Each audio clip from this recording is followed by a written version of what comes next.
রাজদ্বীপের ক্ষমতা নেই, তবু কেন এই পাহাড় প্রমাণ ক্ষোভ? সুস্মিতার বোমা, রাজদ্বীপের পেশাগত সত্তা কি আজ কাঠগড়ায়? পদ হারিয়েও কেন শিলচরের নিশানায় রাজদ্বীপ রায়? সুস্মিতা বনাম মুখ্যমন্ত্রী, রাজদ্বীপকে নিয়ে এবার তুঙ্গে সংঘাত।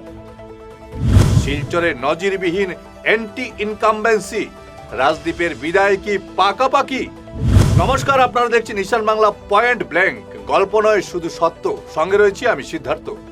রাজনীতিতে একটা কথা খুব প্রচলিত, পদ আসা যাওয়া করে, কিন্তু কাজের খতিয়ান থেকে যায় জনমানসে। হ্যাঁ, কিন্তু কাজের খতিয়ান থেকে যায় জনমানসে।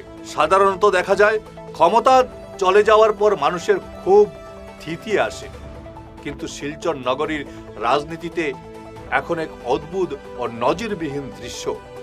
হাতে ক্ষমতা নেই, নেই কোনো সাংবিধানিক পদ, তিনি সাংসদ বা বিধায়ক নন, তবুও কেন রাজদীপ রায়ের বিরুদ্ধে জনমানসে ক্ষোভের পাহাড়? কেন একজন সাধারণ নাগরিক হওয়ার পরও তাকে নিয়ে সোশ্যাল মিডিয়ায় সমালোচনার ঝড় থামছে না? আজ আমরা ব্যবচ্ছেদ করব সেই নজিরবিহীন অ্যান্টি ইনকামবেন্সির, যা কেবল রাজনৈতিক নয়, বরং এক গভীর সামাজিক অসন্তোষের ইঙ্গিত দিচ্ছে। এই বিতর্কের সলতে পাকিয়েছেন তৃণমূল নেত্রী সুস্মিতা দেব। তিনি সরাসরি প্রশ্ন তুলেছেন রাজদীপ রায়ের পেশাগত সত্তা নিয়ে। রাজনীতি ছাপিয়ে কেন রাজদীপের দীর্ঘদিনের পেশাগত পরিচয়ের বিরুদ্ধেও সরব হচ্ছেন সাধারণ মানুষ? সুস্মিতার দাবি, শিলচরের ইতিহাসে কোনো ব্যক্তির পেশাগত সত্তার বিরুদ্ধে এমন গণ অসন্তোষ আগে কখনো দেখা যায়নি।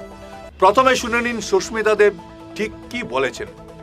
কিন্তু আমি একটা, যখন সিটিং এমপি থাকে ওদের একটা অ্যান্টি ইনকামবেন্সি থাকে, একটা সিটিং এমএলএ এর একটা অ্যান্টি ইনকামবেন্সি থাকে।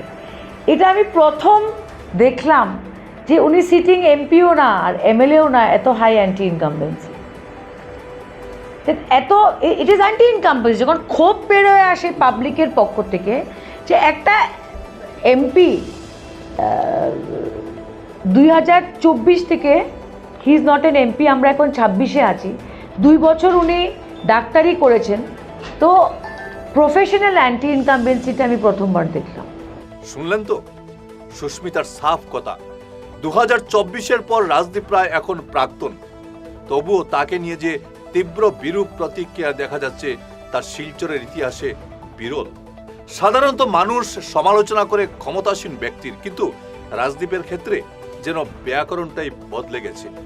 আবারও শুনে নিন রাজদীপের প্রফেশন নিয়ে সুস্মিতা কি বোমা ফাটিয়েছেন।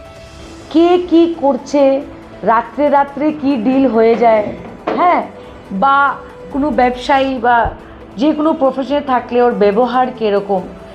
আমাদের শহরটা কিন্তু ছোট্ট না, it's one of the most highly populated towns, কিন্তু ইটস লাইক আ ফ্যামিলি।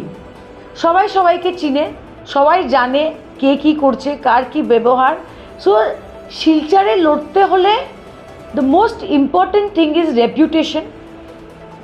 আপনার রেপুটেশনটা কি জনসাধারণের মধ্যে, আর আপনার ব্যবহার কি, আর আপনার জনসংযোগটা কি।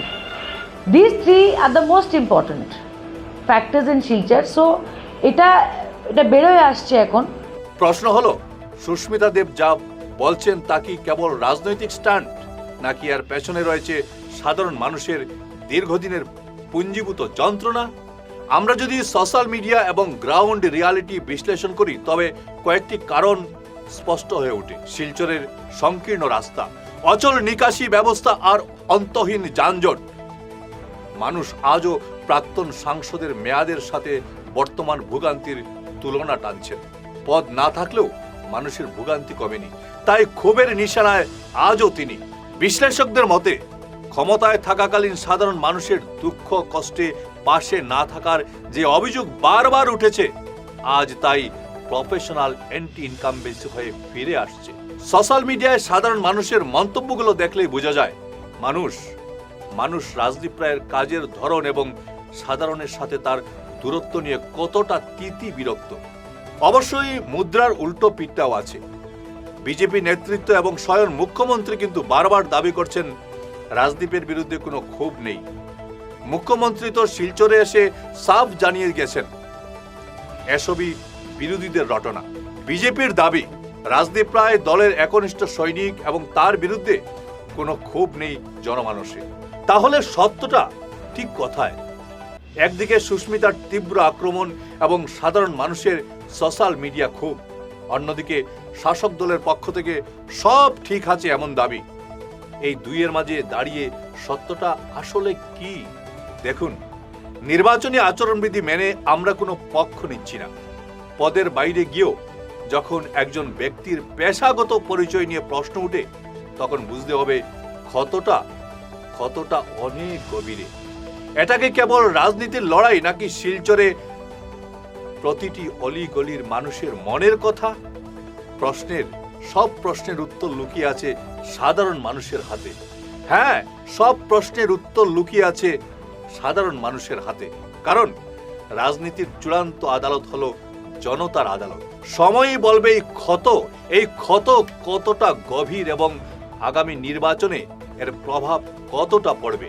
ঈশান বাংলার এই নতুন পথ চলায় আপনাদের যে পাহাড় প্রমাণ ভালোবাসা আমরা পাচ্ছি, তাতে আমরা সত্যি অভিভূত। সত্যের পক্ষে বুক চিতিয়ে দাঁড়ানোর সাহস যোগায় আপনাদের এই অকৃত্রিম সমর্থন। প্রতিদিন দুবার আমাদের এই পয়েন্ট ব্ল্যাঙ্ক দেখতে ভুলবেন না কিন্তু। আমরা আসবো প্রতিদিন খবরের ভেতরের খবর নিয়ে। দেখতে থাকুন ঈশান বাংলা। ভালো থাকুন, সুস্থ থাকুন। ধন্যবাদ।